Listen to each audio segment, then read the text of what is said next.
नमस्कार साथियों, मैं कैमूर से संजय कुमार। साथियों, हम नियोजित भाइयों को सावधान रहना है, एकदम मजबूत रहना है। देखिए भाइयों, कई जिलों से फोन आया। मैं दो तीन चीजें स्पष्ट कर देना चाहता हूं। अभी दोस्तों, मुजफ्फरपुर में जो हमारे डीओ साहब ने लेटर निकाला, सुबह निकालते हैं शाम को रद्द होता है। हमारे कई भाई लगातार फोन आने लगा, भैया ये निकल गया, वहाँ डीओ साहब, निदेशक साहब कुछ और लेटर निकाले, डीओ साहब कुछ और लेटर निकाल दिए हैं, ये क्या है भैया। मैं लगातार जवाब देता रहा। वो भाई मेरी बात को सुन रहे होंगे। मैंने कहा मेरे भाई घबराओ मत, ये लेटर निदेशक साहब के पास पहुंचेगा, फोन करेंगे डीओ साहब को, डीओ साहब फिर संशोधित निकालेंगे, आप घबराइए नहीं। जब ये शाम को, अभी हम उनसे बात करके आधा घंटा अभी हुआ, तब तक लेटर आ गया। वो कहे भैया आप जो कह रहे थे वो हो गया। हमको आश्चर्य होता है।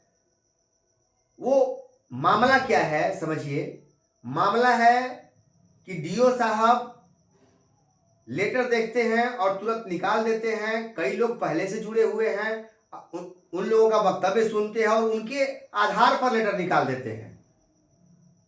पहले जो बड़े पदाधिकारी द्वारा लेटर दिया था उस पर विचार नहीं करते हैं, कुछ लोगों से घिरे हुए हैं, उन लोगों की बातों को सुनकर निकाल देते हैं। यही दिक्कत की बात है। तो वो तो हो गया। अब इस बात को आप समझिए, जो भाई विशिष्ट बनने के लिए सक्षमता देना चाहते हैं वो सावधान रहें। अभी फर्स्ट फिक्सेशन 25,000 पर होने जा रहा है, इसमें कोई शंका नहीं है, क्योंकि आदेश स्पष्ट है। दूसरी चीज है, वो बाद में क्या मिलेगा क्या नहीं मिलेगा वो बात की बात है। अभी तत्काल जो होने जा रहा है उसको समझने का बात है। दूसरी बात बंधुओं, मुझे ये भी खबर मिली है, जानकारी मिल रही है, मैंने एक हफ्ते पहले ही कहा था कि ऐसे मठाधीश जो हम लोगों को, नियोजित भाइयों को वर्षों से प्रमोशन दिलवा रहे थे, ग्रेच्युटी दिलवा रहे थे, वो अब सेवा निरंतरता दिलवा रहे हैं। तो मैंने एक हफ्ते पहले कहा था कि भैया अब चंदे का धंधा शुरू करने का समय आ गया है। तो मैं अपने विशिष्ट भाइयों को सावधान किया था कि आप सावधान हो जाइए, अगर आपको लड़ना ही होगा तो 25 लोग मिलकर लड़ लीजिएगा, लेकिन आप पूर्व के मठाधीश लोगों के चक्कर में मत पड़िएगा तो जैसे वर्षों नियोजित शिक्षक झेलता रहा और तमाशा देखता रहा, मंचों पर लड़ाई करते हुए एक दूसरे को पटकने की लड़ाई जो वर्षों से चली आ रही है, वही आप लोग बनिएगा। चंदे का धंधे का खेल शुरू हो जाएगा। तो अभी मेरे भाई एक जिले से फोन किए, भैया यहां पे चंदे के धंधे का खेल शुरू हो गया, जो आपने कहा था वो चीज शुरू हो गई कि आप लोग विशिष्ट वाले एकजुट हो जाइए और एक बैनर तले हम लोग केस आप लोगों का कर देंगे, आप लोग खर्च दीजिएगा, हम लोग लड़ाई आपकी लड़ेंगे। वही शुरू हो गया। तो इस बात खेल को समझिए भाइयों, मेरा यही कहना है, क्योंकि ये शिक्षक समाज है, मैं किसी का अहित होते हुए नहीं देखना चाहता हूं। कुछ लोग हमसे नाराज भी हो जा रहे हैं, क्षणिक उनको समझ में आ रहा है कि ये नियोजित की बात कर रहे हैं। कई लोग कह रहे हैं क्यों नहीं, अदालत का आदेश वर्षों से चल रहा है, क्यों नहीं ये प्रमोशन ले लिए, अदालत का आदेश कोई मानता है। अरे मेरे भाई घबराओ नहीं, अरे हमें तो अदालत का आदेश दे दिया है ना, तो बैक डेट से ही मिलेगा, आप नहीं घबराइए। ये आप जानिए कि देर होता है दुरुस्त होता है, मिलना तो है। नुकसान सरकार तो नुकसान चाहती ही है। क्या आप विशिष्ट बने हैं तो सरकार आपको दान देने के लिए वहां भेज रही है, इस पे विचार किए। आपके कितने चीजों को काट दिए महसूस किए। तो आप थोड़ा अपने बारे में सोचिए। और आपकी बात को तो मैं सुनता हूं, मैं तो कह रहा हूं कि सबकी बातों को सुनता हूं, ढूंढता हूं, गुनता हूं, तब यहां लिखता हूं और कहता हूं। ठीक है, ऐसे ही नहीं करता हूं।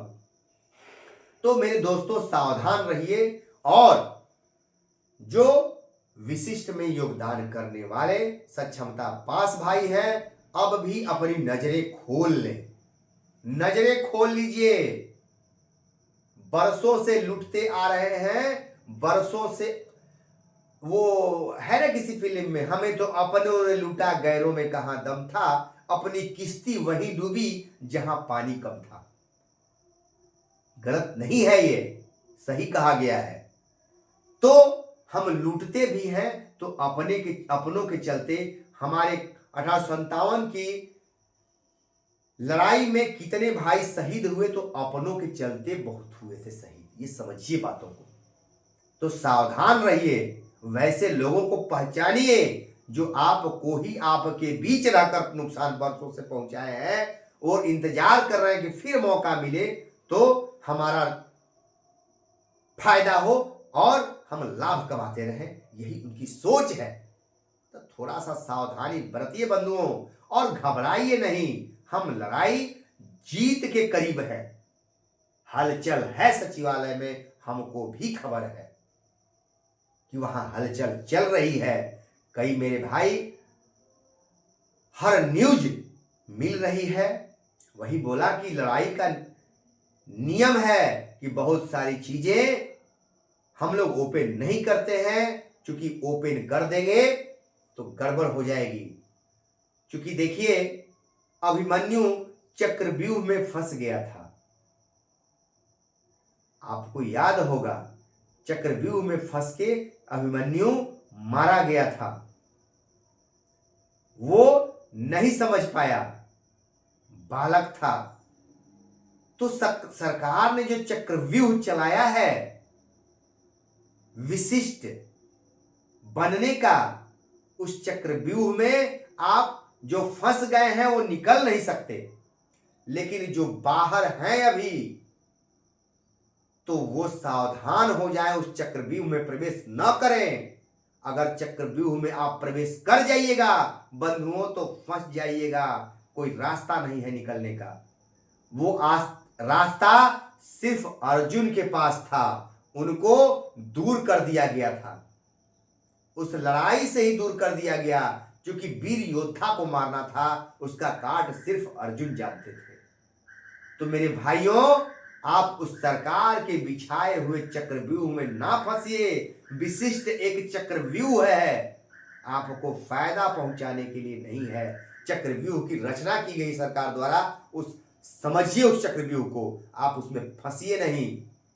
और अक्सर हम पूछते हैं कि भैया आप विशिष्ट में जा रहे हैं, क्यों जा रहे हैं? तो लोग यही कहता है कि और लोग जा रहे हैं इसलिए हम भी जा रहे हैं।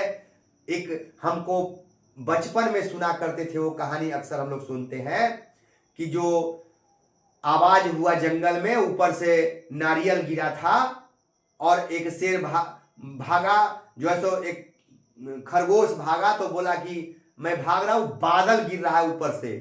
अगला सुना, उसके पीछे लग गया, क्या बात है भैया? तो बादल फट के गिर रहा है इसलिए भाग रहे हैं। वो भी सुना, फिर अगला पूछा, तो बादल गिर रहा है, फट के गिर रहा है इसलिए भाग रहे हैं। अब सोचिए, सच्चाई जानने का कोई प्रयास नहीं कर रहा है, सिर्फ भाग है कि अगला कह रहा है इसलिए जा रहे हैं, यही कहना है। तो उससे बचिए साथियों, बस यही। फिर अगले दिन आएंगे साथियों। आप घबराइए नहीं, हौसला बुलंद रखिए, हम लोग लड़ाई जीत रहे हैं। नमस्कार साथियों, नमस्कार।